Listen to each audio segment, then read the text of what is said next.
해가지고 쉬 하는 거 있었어요. 제가 지금 무슨 얘기를 하는지 모르겠어요. 궁금해요. 꼭 알려주세요. 약주 한잔 하신 건 아니죠? 원래 좀 홍조기가 있어서. 네, 안녕하세요. 리맥스 아리지 파트너스의 이수성 소속 공인중개사입니다. 안녕하세요. 리맥 센트럴 김병준입니다. 안녕하세요. 유맥스 아리지 이현수입니다.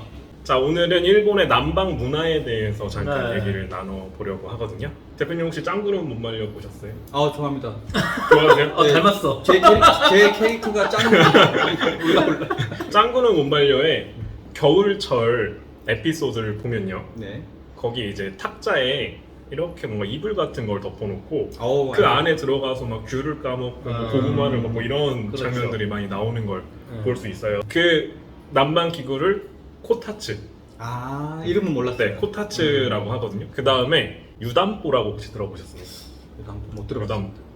김용현 대표님은? 저도 그 고무 재질의 주머니 같은데 네. 따뜻한 물을 넣어요. 아그 저희 집에 써요. 맞죠. 아시죠? 그게 유담보라고 해요. 그래서 겨울철에 바깥보다 집이 더 춥다라는 얘기를 많이 들었거든요. 제가 지금 무슨 얘기를 하는지 모르겠어요. 네, 그래서 일본 같은 경우는 일단 바닥 난방이 없다라는 얘기를 제가 하고 싶었거든요. 네네. 바닥 난방이 없어서 일본만의 난방 문화가 있는데 그거를 소개해 드리려고 합니다. 일본에서도 이제 유학하면서 이제 살았던 기숙사? 춥긴 확실히 춥더라고요. 맞아요. 이게 온돌이 아니다 보니까 그래서 이제 히터가 대부분 달려 있잖아요. 근데 또 이제 에어컨이랑 히터를 우리나라는 이제 별도로 보통 있지만 네.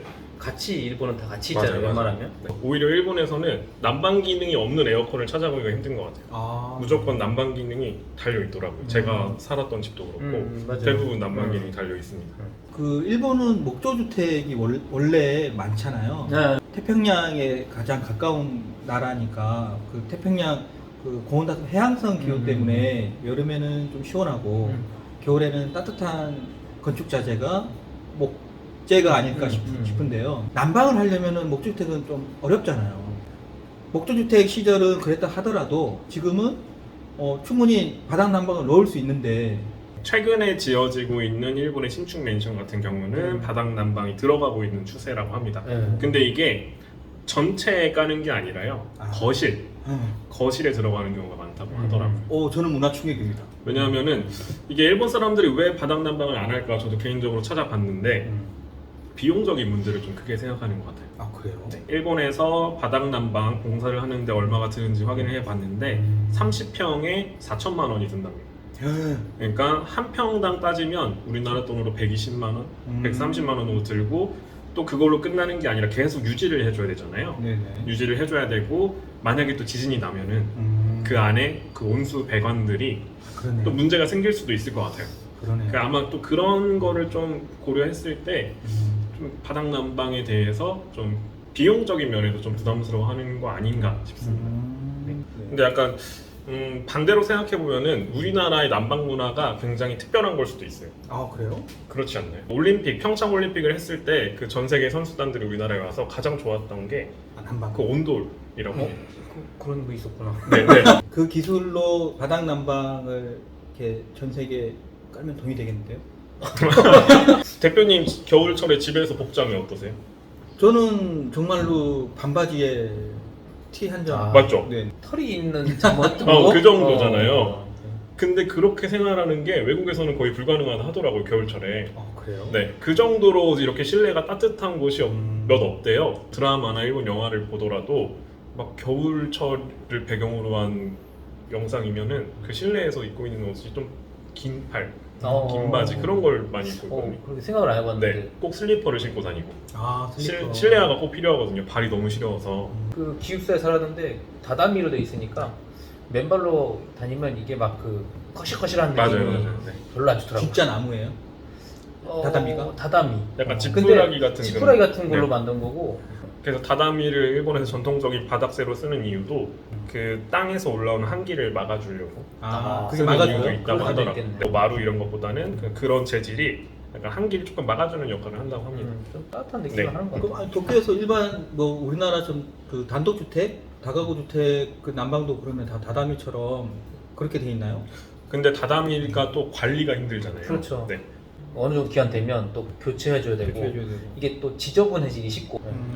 그 실제로 조금 월세가 비싼 맨션 같은 경우는 대부분 그냥 일반 마루 뭐 이런 거. 맞아요. 네, 원목 마루 같은 거 음. 되어 있는 곳이 훨씬 많습니다.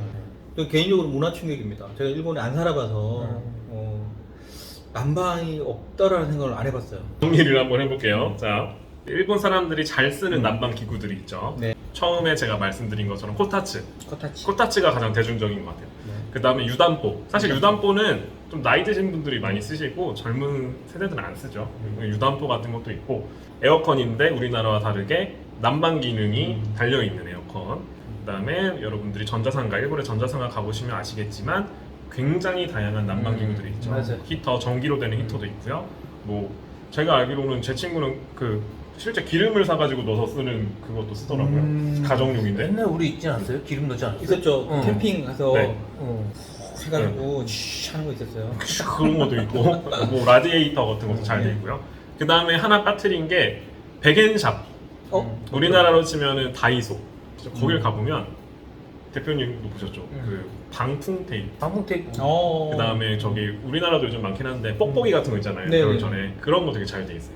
결로를 막아주는 그런 생활용품들도 굉장히 많이 팔고 있습니다. 또 바닥 난방을 하지 않는 이유에 대해서 저희가 얘기해 봤는데요. 비용적인 면이 가장 크겠죠. 한 평당 120만 원 정도? 이것도 근데 옛날 자료여서 조금 더 비싸졌을 수도 있어요. 그래서 일단 초기 비용이 많이 든다는 점, 그 다음에 유지비도 들죠. 유지비 뭐 예를 들어서 그 안에 온수배관이 터진다거나 정말 문제가 생긴다고 하면 유지비가 많이 들고 또 일본 사람들이 워낙에 처음부터 바닥 난방이 없는 생활에 익숙해져 있고 그렇죠. 그게 또, 제일 네, 큰 것 같아요. 다담이라는 바닥재에 너무 익숙해져 있어서 바닥 난방을 해야 되나 이런 생각을 하는 것 같습니다. 그렇죠. 네. 그럼에도 불구하고 최근에 신축 맨션에는 바닥 난방, 일본어로는 유카담보라고 하는데 유카담보가 들어가는 추세라는 점. 유카담보. 네. 그런 얘기를 오늘 나눠봤습니다. 이제 일본에 뭐 유학 생활을 시작하시려는 분들이나 아니면 일본 부동산에 투자하시려는 분들이 오해를 하실 수가 있어요. 같은 동양권이고 또 문화가 비슷하니까 당연히 일본에도 우리나라처럼 온돌이 있겠지라고 생각하실 수도 있는데 제가 그랬어요. 네. 네. 그게 아니라는 점. 그런 집들은 일부고요. 있긴 있지만 정말 일부입니다. 그 다음에 뭐 신축 맨션 정도가 좀 바닥 난방이 들어간다라는 걸 꼭 알아주셨으면 좋겠습니다. 네. 전 세계에 우리 온돌 문화를 전파시킵시다. 네, 그러면 오늘은 일본 난방 문화에 대해서 알아봤고요. 다음에도 일본 주거 문화, 우리나라하고 좀 다른 주거 문화에 대해서 한번 얘기를 나눠보는 시간을 가져보도록 하겠습니다. 네. 네. 여기까지 하겠습니다. 네, 감사합니다. 네, 감사합니다.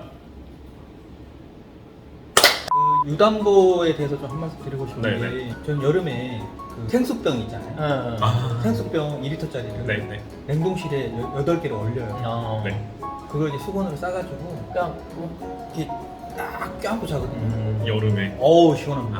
약간 배탈 날 것 같은데. 아니 이렇게 수건을 싸야 돼요. 수건을 써야 계속 돼요. 물기가 나오니까. 네, 괜찮아요. 비하인드 컷으로 보여주세요.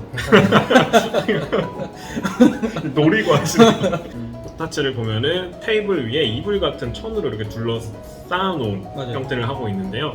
작동 원리는 이렇습니다. 그 테이블의 상판의 아래쪽에 히터 같은 게 달려있어요. 그래서 여기서 열이 나와서 그 열을 이제 천으로 감싸놓은 거죠. 이불로 이렇게 감싸놓은. 그래서 계속 그 안에가 훈기로 가득 찬. 화재 위험성이 야, 그죠? 여기 있을 수도 있어요. 그러니까요. 진짜. 저도 그거 걱정이 되더라고 항상. 네. 맞아요, 있을 수도 있어요.